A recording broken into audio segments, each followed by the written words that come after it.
Negro, el diputado Capozzi ya está ahí del otro lado conectado. Gracias, diputado. ¿Cómo le va? Bienvenido.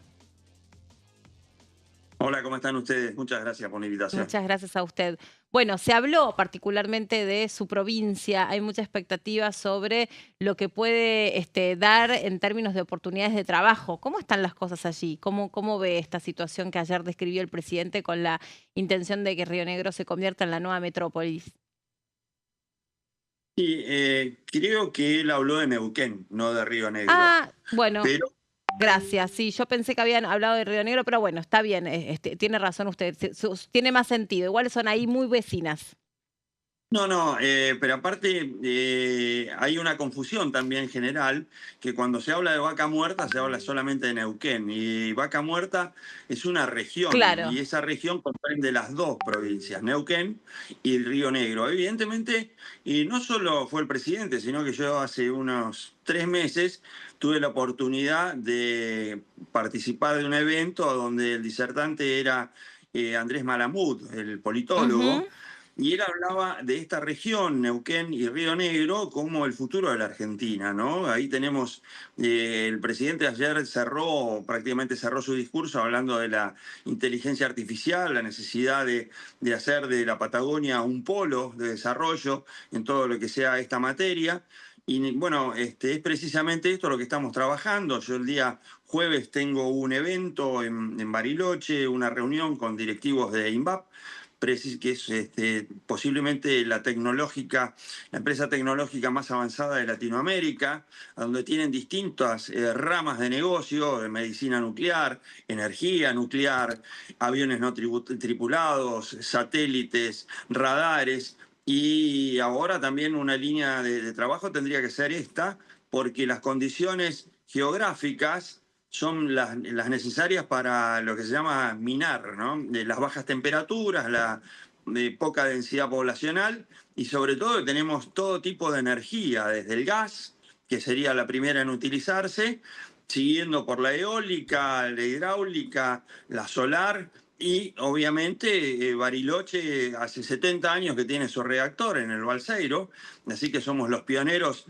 Fuimos uno de los 5 países del mundo que empezamos a desarrollar todo el programa nuclear. Hoy quien lo preside a nivel mundial es un argentino, así que estamos muy esperanzados, ¿no? Y además que lo que va a derramar esto de las construcciones de los distintos oleoductos que ya están en marcha, y el puerto de aguas profundas, o cerca de Sierra Grande, donde van a terminar y va a poder procesarse y elaborar lo que es el gas licuado, ¿no? Diputado, ¿qué tal? Carolina Ramos lo saluda. Quería preguntarle su impresión sobre la asamblea del día de ayer en general. No sé si usted participó, pero ¿qué le pareció el discurso del presidente? Que bueno, utilizó un tono bastante encendido. Los anuncios que hizo, que bueno, fueron por ahora meros títulos, pero bueno, sí cumplió en definitiva con sus expectativas. La verdad que el comportamiento de los diputados a mí me avergüenza un poco, ¿no? Y no lo achaco solamente, posiblemente las provocaciones sabemos de dónde inician, pero también hay que tener cierta altura para no responder a ellas, ¿no? Me acuerdo Mauricio Macri que padecía lo mismo, y él decía que, bueno, lo que dice esta gente habla más de ellos que de mí. Y creo que el presidente, no sé si intencionalmente o inocentemente, cayó en esta emboscada que le tendieron, y respondía cuando en realidad creo que la asamblea es un evento que es la síntesis de lo que tiene que ser la vida democrática de un país, en la representación de todos los cuadros políticos, de todos los aspectos y de toda la sociedad. Y el presidente, que no solo tiene que hacer un balance de lo que ocurrió el último año, sino de lo que viene, de lo que es más importante, ¿no? Nosotros desde el PRO acompañamos durante 2 años la gobernabilidad, pero ahora llega el momento de que, bueno, él habló de que este tiene que ser el año del desarrollo de la Argentina. Y por ahí es la cosa. Creo que habría que haberle destinado más tiempo a esto, a darle ciertas precisiones. Me alegró mucho que hiciera hincapié en todo lo que tiene que ser la actualización de la justicia argentina. Para mí la Ujú. administración de justicia es el primer y el gran mal del país. Yo le quería preguntar, diputado, por cómo se imagina su relación política con el gobierno nacional. Usted es parte de un bloque que viene manteniendo una distancia con el oficialismo. A usted lo hemos visto acompañar el dictamen de la reforma laboral que incluyó varios de los puntos del proyecto que usted había presentado años atrás. Lo vimos dando quórum, algo que en Provincias Unidas casi no hubo ningún otro diputado, creo que dio quórum, o tal vez alguno de lo que me estoy olvidando, pero me acuerdo de su presencia. Y bueno, fue clave también para una votación que parecía reñida para el gobierno. ¿Cómo se imagina de acá en más su acompañamiento, su relación política con las reformas que puedan llegar a venir? Bueno, en cuanto a haber dado quórum, sería ilógico, impensado que no hubiese dado quórum cuando estuve trabajando desde el mes de julio hasta noviembre, dentro de lo que era el marco del Pacto de Mayo, la Comisión de Derecho al Trabajo. Nos reuníamos todos los martes precisamente en la Secretaría de Trabajo, y ahí hicimos un primer borrador que era, desde el punto de vista meramente académico, no era vinculante ni mucho menos. Después se le agregaron algunas cosas una vez que ese proyecto se giró a la Secretaría Legal y Técnica, al Ministerio de Capital Humano y al Ministerio de Economía. Bueno, ahí se agregaron algunas cosas, lo cual llevó a que, si bien yo acompañé en general la promulgación de esta ley, marqué mi diferencia en 3 puntos, ¿no? Y uno, el más importante, era el Fondo de Asistencia Laboral, el cual yo no estoy de acuerdo en su constitución. ¿Cómo viene la cosa? Bueno, hoy mismo acabamos de presentar con la diputada Alejandra Torres un proyecto de ley que era el famoso artículo 44 del proyecto, que se refería a su vez al artículo 208 de la Ley de Contrato de Trabajo, texto ordenado, en realidad mal dicha Ley de Trabajo, texto ordenado, que habla de las enfermedades y accidentes inculpables. Así que creo que lo que nos ha dado esta reforma laboral es un marco. Es como el guarrael de una autopista. Ahora nosotros la tenemos que llenar de contenido para que verdaderamente genere trabajo, para que terminemos con este flagelo del 45% de trabajadores en negro, y para que las pymes vean que sí pueden invertir y que el RIMI, este régimen de incentivos para medianas empresas, sea una realidad. Diputado, ¿usted se imagina que el ritmo que ayer anticipó el presidente de la Nación con estas 90 reformas enviadas a lo largo de 9 meses va a ser posible? ¿Que el clima dentro del Congreso, consensos, negociaciones de por medio, va a estar dado para que puedan prosperar esa cantidad de reformas? Bueno, a ver, dos cortes de la película de los últimos 2 años. Los primeros 2 años de vida legislativa,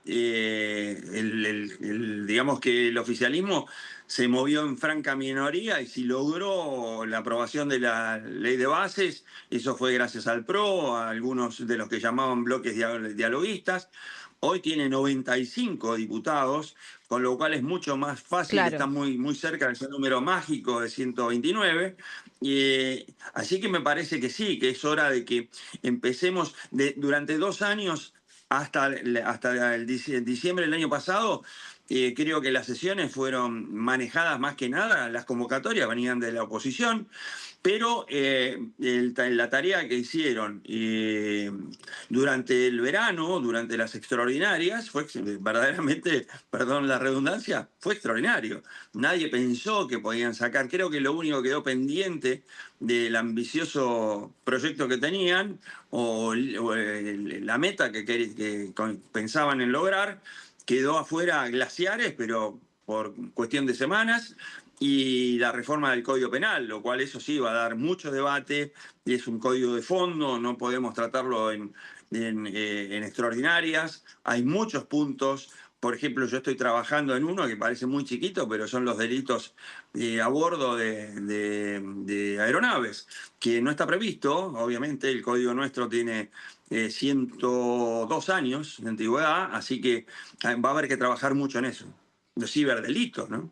Diputado, quiero retomar un tema anterior. Usted mencionó que junto con la diputada Alejandra Torres están presentando un proyecto retomando el tema del artículo 44, ¿no? De reforma laboral, ¿entendí bien? Sí, el artículo 44 llegó a la Cámara de Diputados, El que hubo fue un eliminado, pacto, claro. claro, Quería hubo saber un en qué pacto en consiste el el que proyecto, cuál es la propuesta. el- la propuesta que nosotros hacemos con la diputada Torres es mantener los plazos que actualmente tiene la ley de contrato de trabajo, es decir, esto de que va de 3 meses a un año, según la antigüedad del trabajador y si tiene o no tiene cargas sociales. Eso queda como está.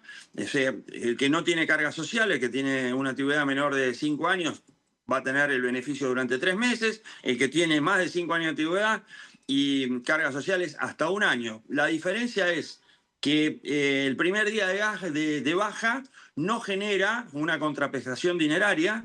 Del segundo día de baja hasta por los siguientes 29 o 30 días, según el mes, a cargo del empleador y según el régimen que yo acabo de decir, de 3 meses o hasta un año, se abone el 80% del salario, como venía haciéndose, tomando los salarios diferenciales, etcétera, etcétera, pero que con la posibilidad que el empleador pueda subrogar su obligación en una compañía de seguro de retiro, una compañía en la RT que actualmente cubre a sus trabajadores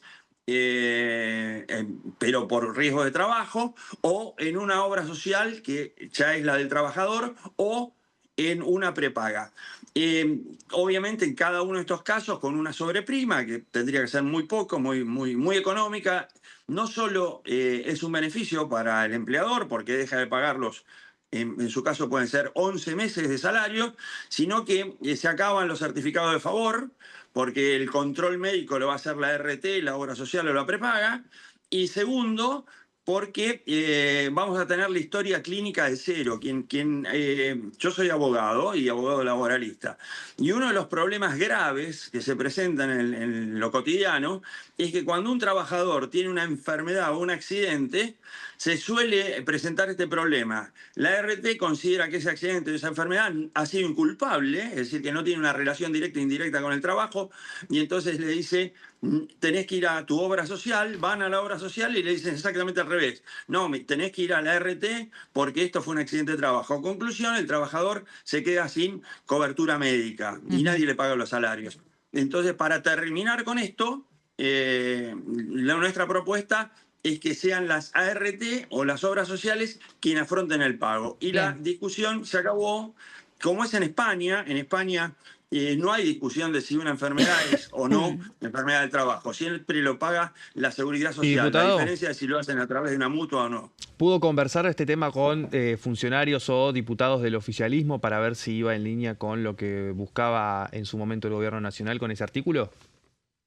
Sí, yo se lo giré a la asesora de la senadora Patricia Bullrich, también se lo giré al bloque PRO y al bloque de La Libertad ¿Y Avanza. qué repercusión tuvo? Por ahora simplemente que lo iban a estudiar, me parece lo lógico, esto va a ser un debate que tenemos que dar en comisión, habrá que defender nuestro proyecto. Ahora, esta ley, así como está, ¿es capaz de generar mejores condiciones para que todos aquellos que han perdido el empleo como consecuencia de distintas medidas económicas, no necesariamente las de este gobierno, sino las del gobierno anterior, inclusive puedan ser absorbidas por otras industrias, puedan transformar o reconvertir su medio de vida? ¿Están dadas las condiciones a partir de esta ley? Mira, esta ley es necesaria, no es suficiente, pero puedo ir y hablar sobre mi provincia. Ajá. Nosotros tenemos una región que se la llama Línea Sur, donde el 85% de trabajo es estatal y el otro 15% son servicios a donde uno recurre pero porque cobró un sueldo de los distintos ámbitos estatales, nacional, provincial, municipal. Hoy hay localidades como Jacobasi donde se hacen turnos en la municipalidad. Hay trabajadores que trabajan los lunes, miércoles y viernes y otros martes, jueves y sábado. ¿Por qué? Porque necesitan darle un ingreso a la población. Entonces, esta posibilidad de generar trabajo, esta posibilidad del RIMI, de que una inversión de $150.000, que pueden ser, por ejemplo, en logísticas, hoy empieza a desarrollarse en Río Negro, tenemos 34 proyectos mineros y necesitamos mucha logística. Entonces, esta posibilidad de darle con el RIMI beneficios fiscales, posibilidad de amortizar cuotas, condonación de deudas y demás, creo que puede en mi provincia generar mucho trabajo. Bien. Y diputado, aprovechando que usted es abogado, por supuesto, ya que nos contó esta cuestión, ayer el presidente dijo concretamente que uno de los poderes que hay que mejorar para que sea más eficaz y sobre todo sea más justo es el Poder Judicial. Pero no enunció de qué manera la justicia debiera ser más ágil, más equitativa. ¿Usted se imagina dentro de qué orden pueden estar dados estos proyectos de ley para que eso en efecto mejore? Sí, lo tenemos que atacar dentro y fuera del sistema. Dentro del sistema hay que copiar el sistema procesal americano. En Estados Unidos hay lo que se llama proceso de iluminación o de conocimiento, que lo llevan las partes. Ahí no es como acá, que vos dejás una demanda en tribunales y ahí empieza la burocracia, un formalismo, correr traslado, puede ser de 10 días hasta un mes, la contestación, el ofrecimiento de prueba. Bueno, eso lleva años. En cambio, en Estados Unidos basta con que un abogado notifique, le manda por correo electrónico la demanda al futuro demandado, es decir, lo notifica a alguien que, mirá, vamos a hacerte una demanda, Sí. por favor, designé un abogado y yo me comunico con él. Entonces ahí los abogados, las partes, hacen lo que se llama el proceso de iluminación, es decir, bueno, estas son las pruebas que yo tengo, cuáles son las tuyas. Una vez que armaron todo eso, recién ahí van a tribunales.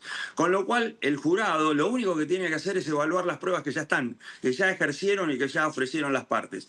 Eso simplifica totalmente. Y otra es que sí lo tiene la ley de la reforma laboral y pasó desapercibido, es que los tribunales superiores se transformen en casación. Es decir, la jurisprudencia del Tribunal Superior es ley para los tribunales inferiores. Acá, cuando dicta la Corte una sentencia, es para ese caso en particular. Hoy la Corte Suprema tiene 400.000 casos. En Estados Unidos, a la Corte Suprema, por ley, llegan 80 casos, que esos se evalúan a ver si hay un interés nacional. Si no, no se puede llegar a la Corte Suprema como se hace ahora. ¿Y eso a quién beneficia? A los deudores, porque la justicia lenta no es justicia, es el viejo axioma.